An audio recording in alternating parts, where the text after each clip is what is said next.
What's up, y'all? Welcome back. So in this video I'm going to be going through a semi high level overview of my investing journey from $0 and completely clueless to six figures and somewhat knowledgeable of what I'm doing. I have a basic understanding of the investment world, but I will not portray like I am just some investment guru that can just tell you everything, because I am a budgeting girly. I cannot.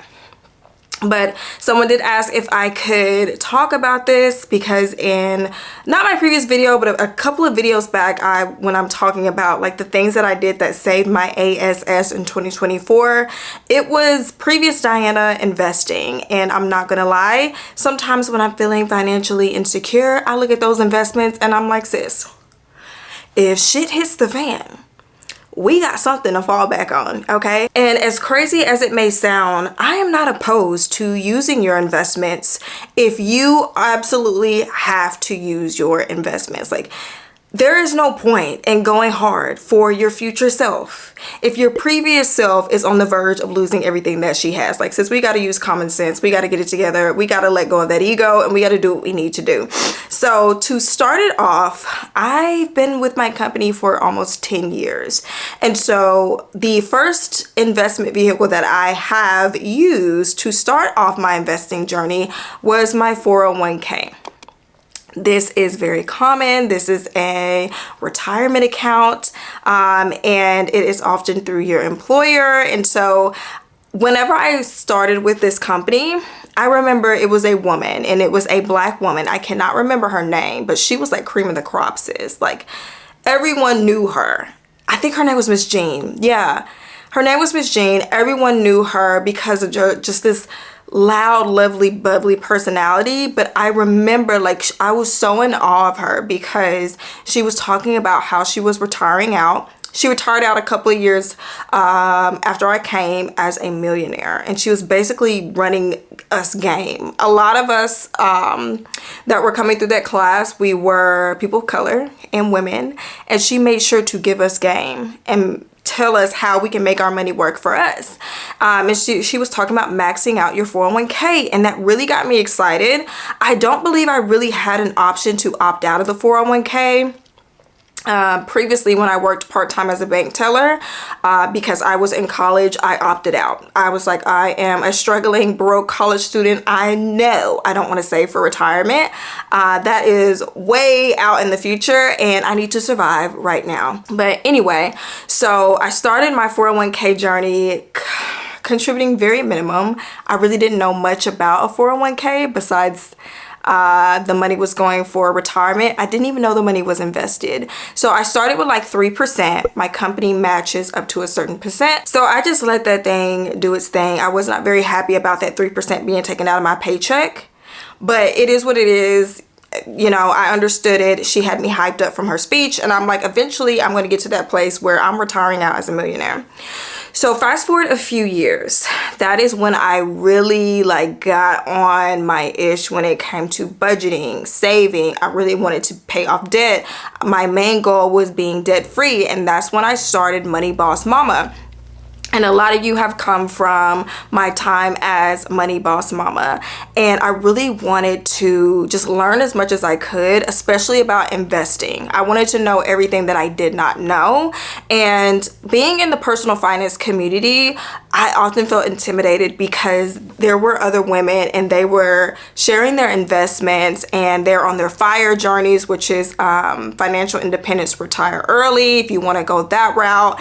And I didn't know anything. I'm like, I got a 401k, you know what I mean? I don't really know how much I'm contributing, or if I'm contributing enough. I'm not maxing it out, but you know, I'm doing something. And so I'm like, okay, let me get on this investment train, because I'm hearing everyone talk about invest, you need to invest. So I'm like, okay, let me start trying to figure this out. And the first book that I purchased to kind of lead me or ease me into purchasing stocks was called Investment. It was by Danielle Town, and I think it was co-written by her father, Phil Town. And basically they were teaching you how to value invest like Warren Buffett. And what I loved about this is that she broke it down, like keep it simple, stupid. She broke it down because she was learning and she did not know anything about investing, but she really wanted to get into the investing game. And I believe her dad, Phil Town, is a very well-known investor. So not quite sure how that happened, as in why she didn't know. Anyway, so yeah, I love the book because it was very simple to read. And so I read that for about a month, took my notes, I had my notebook. But the thing is with this is it was teaching you how to invest in single stocks. And basically this is like if you want to go and purchase a specific stock, like it's not in a group of collection of other stocks, it's just individually. And so I purchased my first 2 individual stocks, and the whole idea was to start where you were right now. Start with what you were comfortable with what you knew. And so the 2 companies that I knew I would be comfortable with that I was really into at that time was Starbucks and Apple. No, I am not here to talk about anything else in regards to these companies. This is just what I started with. So I started with Apple and I started with Starbucks. And I still have them to this day, and they have grown, especially Apple. Apple has grown a ton. But I kind of started a sugar backwards because I started with individual stocks, and a lot of times people start with a collection of stocks or bonds like ETFs, mutual funds, things like that. And so I'm progressing through my personal finance journey. I'm hearing a lot about mutual funds and ETFs, and I'm like, what is that? What is that? And so I started on my journey of trying to first learn what these things were so that I was not looking like, in my opinion, an idiot in the personal finance space. And I wanted to branch out, and I knew that I was capable and intelligent enough to branch out outside of budgeting and saving money eventually, when I felt comfortable enough actually teaching people what I was learning. And so while I am learning about different types of investments, I'm also looking at, once again, my 401k, because I left it at 3%. I didn't really know too much about it. I just let it kind of do its thing. Then I'm learning like these funds have to be invested. I'm learning that your contribution does make a difference in regard to your rate of return. And so I started to gradually, during this time, increase my 401k contributions. As my debt is lowering, my income is increasing because I have been just thrust into the world of social media, partnerships, and things like that. So I have a lot more spendable income. And so I increase my investments around this time to about 6 or 7%. Got my individual stocks, got my 401k up to 6%. I'm learning about mutual funds and ETFs and things like that. And so at this time, I'm also looking at my children. When I got my 401k, that's when I also opened up a 529. I'm being blinded right now. A 529 college savings plan for my daughter, so that I can get her started on her investment journey. All right, we're gonna move back because I'm being blinded. So anyway, I started her with like a minimum of $10 to $15 because that's literally the minimum that they allowed me to set up this account with. You couldn't go any lower. And then I started letting that do its thing. And then when I'm starting to learn about ETFs and things like that, getting really deep into Money Boss Mama, making that income from social media, I hired my daughter and I got her a Roth IRA the same time that I opened up my Roth IRA. So a Roth IRA, to me, in my eyes, it is a supplement to your 401k or other main retirement account. And so this is post-tax dollars. Your 401k is pre-tax dollars. So you have a bit of a different benefit with your Roth IRA because it's tax-free and penalty-free whenever you are making your withdrawals. And so now I'm funding our Roth IRAs, and Roth IRAs with mine, I have it through Vanguard. The funds, your money, your contributions have to be invested, and you have to invest them, or at least in my case. And I'm like, what am I investing in? You know, I'm trying to keep up with the investing girlies online. And I'm going to be completely honest, y'all. This has not failed me yet, okay? Google is your best friend. You do not have to be the smartest or the sharpest tool in the toolbox, okay? Google will be your best friend. And you know what I Googled? The best ETFs to invest in. Okay. And then I got my other investing girlies in the personal finance community. I'm looking at what they invest in because they're sharing their income reports and, you know, their investments, and they are sharing the 5 best ETFs to invest in. And now, no, I wasn't as simple as like, well, they invested in it, so I'm going to invest in it. I did look into these funds. I looked into what the fees were with these funds, what the performance, the projected performance was. If that little chart was going up, it was good for me. And as well as the companies that were included in this ETF, because an ETF is a collection of stocks or bonds. It's called an exchange traded fund, and it's basically just like multiple companies in one. It could be like Apple, Starbucks, Microsoft, Amazon, and it's all in this little collection or basket, and it's called an ETF. And so I was diversifying my investments that way. And you can contribute, I believe now it's a little over $6,000 each year to your Roth IRA. I have heard of it having tax advantages as though you can, you know, write off the amount that you were investing or the amount that you have contributed to these accounts, and it can help you with your tax refund. Now, I'm going to be honest, it has not helped me with mine, but I don't doubt that it could. And certain situations, I just have not found that it has really helped me any with my contributions.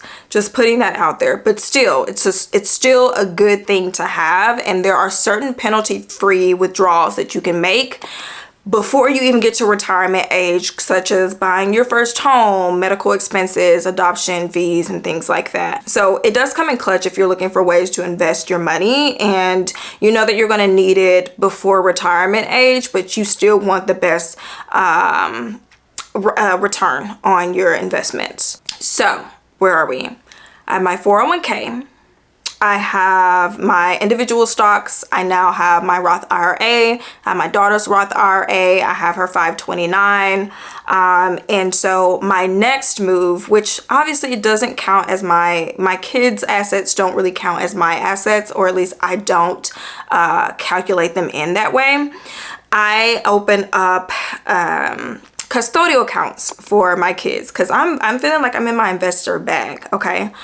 I open up custodial accounts for my kids called UGMAs, which are Uniform Gifts to Transfer. UGMAs.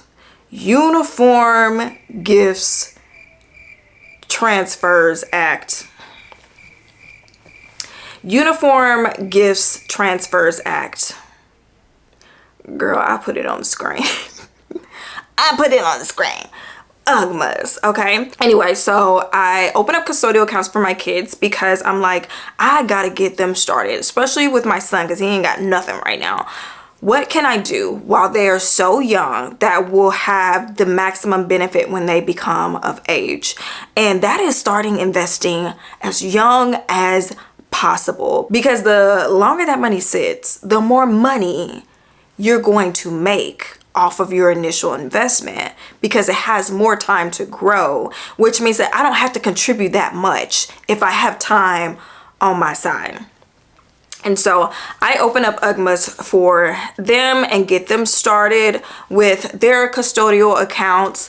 And you do have to be mindful of what type of accounts that you are opening, what your intention or purpose is. For the UGMAs, it's just to give my kids money when they become 18, because once they become 18, the money is theirs and I don't have any say-so in how they use it. So would I put all of my eggs in this basket? Absolutely not. But it's still, I'm getting a higher rate of return than I would in a regular savings because the money is invested.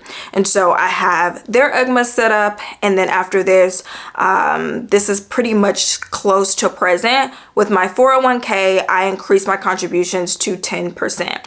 I'm still getting my company match up to a certain percentage. And so Now as 2024, almost 2025 Diana, I have just on my own over 6 figures. Finally, it has taken like 10 years pretty much to get to my first 6 figures. But what they say is that once your first 6 figures is the hardest, sis, but after that is smooth sailing. And I will say that because once I hit that 6 figures, obviously I got more money invested, more money to earn money on. It becomes a lot easier to get to your second 6 figures. Now, people may have more than me, but I'm extremely proud of myself for being, you know, a single mom. My 9-to-5 income, I don't make 6 figures. I'm not a 6-figure earner, and I have 2 kids. So if I can do it and, you know, still be a little shaky when it comes to investing terms, I know that you can absolutely do it. So yeah, hopefully this was motivation to someone to get started on investing. We can all be investing girlies. Turn these kids into trust fund babies, you know, give them something to start their adulthood with. If my goal is for people to be like, well, you were spoon fed, so what? Sure was, because their mom busted her a sugar to get them that money that allowed them to do those things, and they don't have to go through the hardships that I did. And this is where I'm going to leave it off. $5, $10, $2,000, $200, it doesn't matter. Whatever it is that you're able to give each month, investing is investing, and it's going to go through ebbs and flows. Your whole journey is going to go through ebbs and flows, just like your life, because it is tied to your life and, you know, how your life is in that moment. There may be times where you're not able to fund your investments. There may be years where you're not able to fund your investments, or you have to lower your investments, or you're in your winning season and you are able to increase your investments, or maybe you got to pull a little bit out of them investments. It is what it is. Life goes on. Chin up, chest out. Hopefully this was motivation to somebody. Hopefully this helps somebody just to make sense of not only just my investment journey, but what your investment journey can look like as well. And I will catch you guys in the next video.